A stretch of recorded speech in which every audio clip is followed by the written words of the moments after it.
ክለት ወንጀል ነው ብለናል። የሰውን ህይወት የሚቀጥፍ ነው።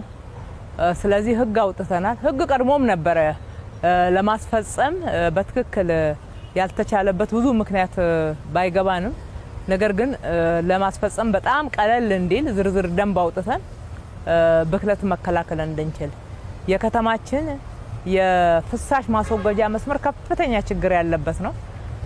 እሱን ከተማው አስተዳደሩ በከፍተኛ ኢንቨስትመንት እየሰራ ነው ያለው።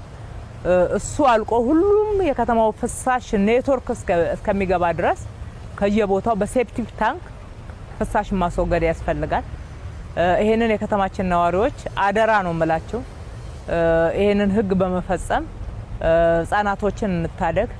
ብዙ በወንዞች አካባቢ ፍሳሽ በሚያልፍባቸው መስመር ላይ የሚኖሩ ነዋሪዎቻችን እንታደግ።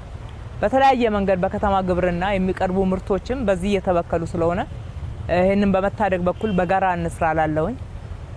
በቂ ጊዜ ሰጥተናል ብለን ነው ወደ 3 ወር የሚሆን ሁሉም በየአካባቢው የሴፕቲክ ታንክና እንዲሁም ደግሞ ፍሳሽ መስመር ባለበት ላይ ወደ ፍሳሽ መስመር እንዲያስገባ ማስጠንቀቂያ ጊዜ ሰጥተናል። እስካሁን ድረስ ያልሰሩትን ደግሞ መቅጣትና ህጉን ማስከበር ጀምረናል።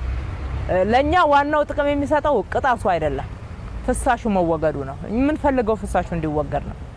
ፈጥናችሁ ፍሳሹ ወደ ወንዞች የማይወርድበትና ብክለት የማይዳርግበት መንገድ እንድትፈጽሙ ነው ምን ማሳሰብ ምን ወደው